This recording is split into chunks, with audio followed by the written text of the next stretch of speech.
Hi everyone, it's QuickyBaby and welcome back to World of Tanks, and it's nearing the end of 2022, and so, like every year, I want to feature the best games that we have seen all the way through this year. And first up, I want to feature the best spotting games in World of Tanks. So firstly, let's meet our first hero of today's battle, who is called Soul Collector. And I guess you would have thought that one of the best spotting games of 2022 would be in a tier 10 light tank, but that's not actually the case. That is because Soul Collector is playing in the tier 9 British light tank. It is the G-Sow. Now, Soul Collector is a bit of a meme lord here. You'll see that they've raised their gun to the sky and they've locked their turret in place, or locked their gun in place as well.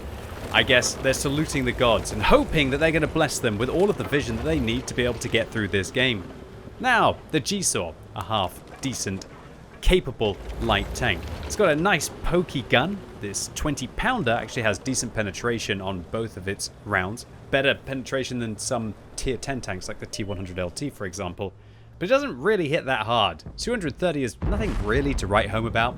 It doesn't have an autoloader like an AMX 1390, and it doesn't really have the awesome alpha damage that you might. Oh, finally, our meme lord here, Soul Collector, has decided to change the position of his gun. Maybe he's being a sundial here and trying to figure out how long they have to camp in these kinds of bushes before they have to try and take the fight to the enemy team.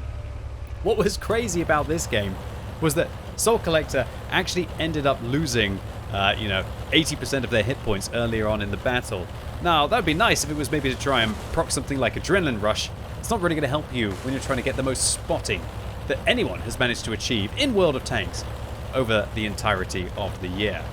Now, Soul Collector, having done in base, wants to now try and take the fight to the enemy team, or shall I say, extend their team's vision. And they're going to show you one of the most powerful bush locations you can ever go to, as clearly the push into the middle didn't really work out.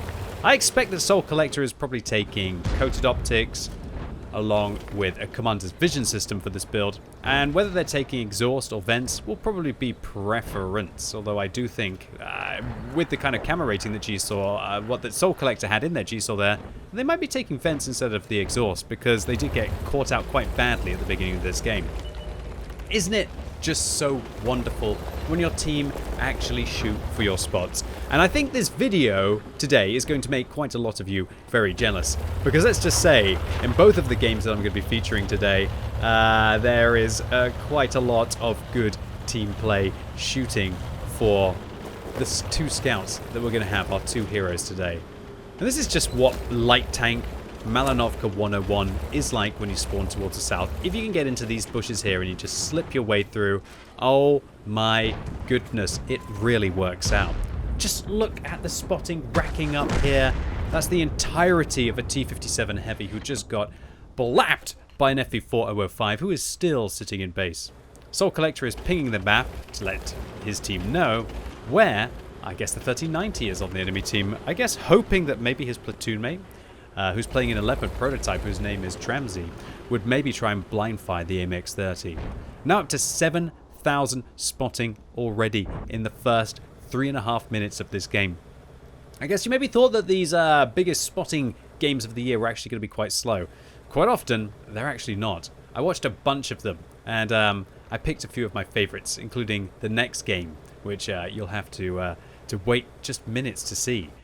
Soul Collector just marking out the territory, extending that view range, and look at that view range against the Leopard. That has to be extreme coated optics with good crew skills like situational awareness, recon, and probably even a vision system to be able to see the Leopard, of course, when they're moving, and to be able to mitigate the effect of any bushes. And if any of you out there also want to have gigantic scouting games, maybe it's just to try and achieve marks of excellence like the third mark that you see that Soul Collector has on their G-Sow here, or alternatively, if maybe you're trying to do some of the harder light tank missions in the game, maybe LT-15, to be able to either get the Object 260, or maybe you're still stuck on the T-55A, then definitely taking coated optics with a vision system with either your choice of an exhaust or vents, probably depending on the light tank that you're going to play, is absolutely is the way to go.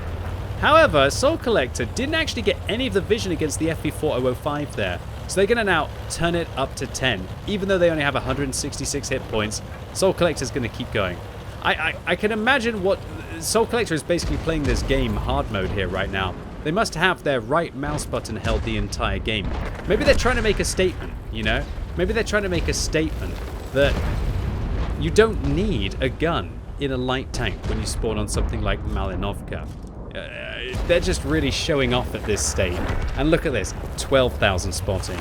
All of the enemy in the woods being lit up here. This is something that you wouldn't have been able to do back in the day in World of Tanks, but now with Equipment 2.0 and with the Commander's Vision system in an optic slot, yeah, light tanks can just dig out campers. And I think it's for the best. It can be quite frustrating when your light tank sucks and dies, or your light tank refuses to play, because it puts a huge amount of pressure on one individual tank. But considering there's only 2 maps, Prokhorovka and Malinovka, and arguably maybe something like Moravanka, where there is that much pressure on the light tank out of maybe the 30 or 40 maps that are in the game, I think it's alright. And when I just sit back and in awe out of the kind of spotting that Soul Collector is pulling off here, this is outrageous stuff. I think some of the highest spotting I've ever done in World of Tanks is probably about 12,000.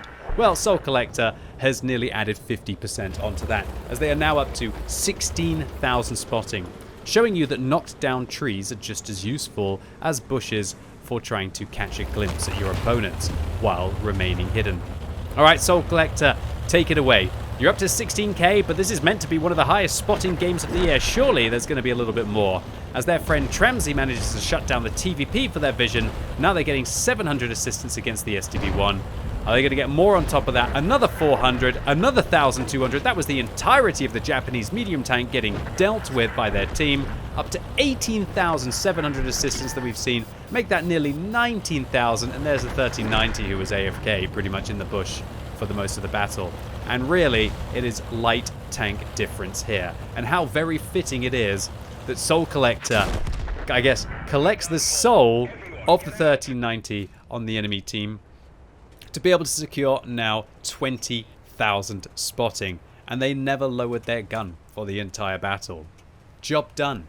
Who needs to fire in World of Tanks when you've got this kind of outrageous vision? And what a shame that you didn't have the hit points to be able to deal with the bat chat at the end. Otherwise it could have been 22,000. One of the reasons why I wanted to feature this game, it wasn't the highest spotting, but I wanted to show you that it's not just Prokhorovka which can have insane spotting games, Malinovka too. And one of the things that I loved about this game is that it was a tier 9 light tank doing the business rather than the inevitable tier 10 that I'm going to show you now. So ladies and gentlemen, boys and girls, would it be any doubt that it would be an EBR 105 that would be having the biggest spotting game of 2022? And today our hero is Ferox 69. They will be taking a Commander's Vision system with bounty coated optics and an exhaust. And to be able to pump up their view range a little bit more, they're also going to be taking an optics directive. Now, one of the reasons why I choose, instead of using the exhaust on the EBR, to take vents on this tank is because I don't want to have to use a directive in every single battle. And the EBR is actually really view range limited. As we can see on the map, Ferox 69 is not even reaching the view range, should we say, enough view range to be able to reach the spotting distance max, which is 445.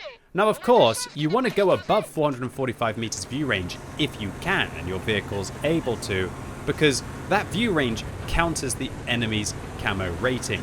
So one of the biggest noob mistakes that players make is they think that as soon as they got to 445, there's no point of going above, because of course that will be able to counter the camo. So definitely, if you've been making that mistake, you want to get to at least about 460 meters view range with a vision system on a light tank. I feel that's ideal, but some light tank players want to go even above the 460 with a vision system. But then it becomes a preference for the light tank player, is do they want to increase their view range or do they want to try and increase their camo rating at that point? And I guess the 4 different pieces of equipment that light tank players should decide which ones they want to use: coated optics, exhaust, vents, and vision system. Those are the 4 for maps like this. And because you've got 2 different builds that you can have on your light tanks now, there's absolutely no reason why you can't either have 2 dedicated towards scouting, one maybe with an exhaust and one maybe with a little bit more view range, or because literally one of your biggest impacts that you can have in a light tank is you must win on maps like Prokhorovka, and you must win on maps like Malinovka. And the two games that you're going to see today, firstly from Soul Collector, now from Ferox69, are literally World of Tanks 101 as to how to dominate in your light tanks on maps like these. So, Ferox69 is going to start by just trying to put out some feelers with Vision. Doesn't want to overcommit, and especially considering that there's an EBR 105 on the enemy team, that quite often it's about trying to spot actively rather than doing the hero run down the 1 and the 2 line. Maybe there's an opportunity to just get some early spots off, try and keep the enemy heavy tanks honest, and maybe also to hopefully be able to get rid of the enemy light tank. Because if you're able to do that in World of Tanks, that's really where your strength will be. And Ferox69 is going to go and have a little bit of a spot down here. You'll see that they leave the speed mode and enter the speed mode depending on whether they want to be able to turn quickly. One of my recommendations would be able to put that on a side mouse button, and oh wow, huge here. Oh my lord, if they shut that EBR down, that's exactly what you want in an EBR. Absolute perfection there. Do you know what's really crazy about this game as well? Is the whole of the enemy team seem to just be hard camping all the way down the 1 and the 2 line because they don't have anyone over on the east.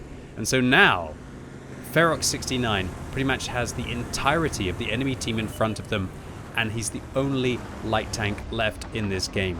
But doesn't seem to be able to get any spotting. And this is one of the problems with the EBR 105, is that while you saw the G-Sow in the previous map, able to just see things at decent distances with their large view range and also with the commander's vision system, well, Ferox is using a vision system because they aren't using bond-coated optics and because they don't have vents on the vehicle and they're using an exhaust instead, their view range isn't so good. However, while their view range might not be so good, because they're using an exhaust, they've probably got something stupid like 50% camera rating when they're moving. And what can you do when you've got 50% camera rating when you're moving? Well, you can make wild plays down the bush lines. So this game is definitely a lot slower than the previous one, only up to 1,300 spotting 4 minutes in. But that is soon going to change. Ladies and gentlemen, boys and girls, you're about to see some of the most crazy spotting in World of Tanks history right now. Immediately 2,250 to the T-57 Heavy. Spotting the IS-4 from pretty much about 200 meters now, and bam, there goes another IS-4. They're completely surrounded, and their team has a wonderful reaction to the enemy tanks getting spotted one by one. And again, Ferox again lights up an IS-7 and gets 2,600 assistance, now an FV405. What do you think happens when an FV405 is spotted on Prokhorovka? That's right, it gets absolutely eviscerated with another 1,800 assistance there. And a Progetto gets lit up, a WT gets lit up, a Griller gets lit up, a Jagdpanzer gets lit up. Every single Tier 10 German tank destroyer is currently lit up on the enemy team. Alright, this is just getting absolutely outrageous now. We're up to 13,000 spotting, 14,000 spotting. And this awesome march down the 1 and 2 line continues for Ferox69. Now seeing the Object 705A at the back of the map, and they have a dream team of snipers here. Oh my word, not a single stormtrooper in sight.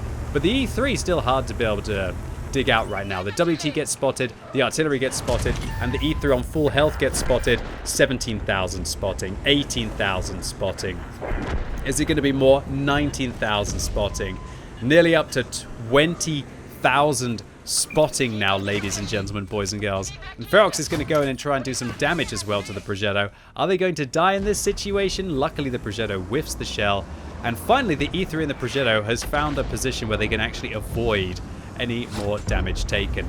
Never mind, 20,000 spotting, nearly up to 21,000. Make that 21,000 that Ferox was able to see. And they finish off the final remaining tank with the final shell in their vehicle. Oh my goodness gracious, boys and girls.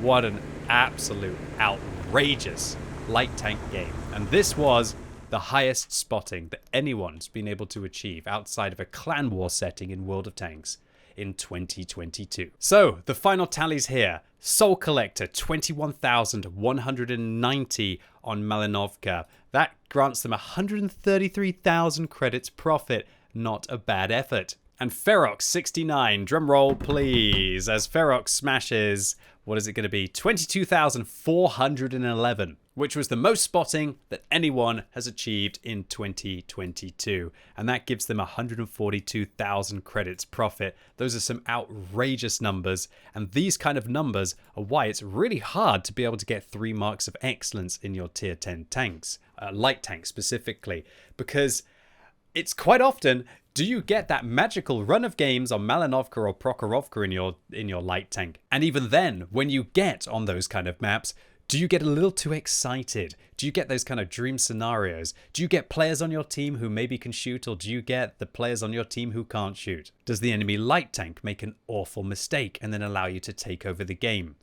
That is the dream round of World of Tanks, and why Soul Collector and Ferox69, with both their great skills, map awareness, great setups on their vehicles, absolutely dominated these 2 games. And we can all learn a lot from the positions that they used and the runs that they made to have equally alright games occasionally, at least sometimes, in our light tanks. So Soul Collector, congratulations to you on this ridiculous game in a tier 9 light tank, and Ferox69, congratulations to you for taking down the title of most spotting in 2022 in World of Tanks. And thank you so much to both of you for uploading your replays onto the What Replays website for the community to enjoy. And I hope all of you out there enjoyed this video today. If you did, give it a thumbs up. If you hated it, give it a thumbs down. And let me know in the comments down below, what is the most spotting that you have ever done in World of Tanks, and which vehicle was it in? And as always, thank you so much for watching. You've been epic, and hopefully I'll see you soon.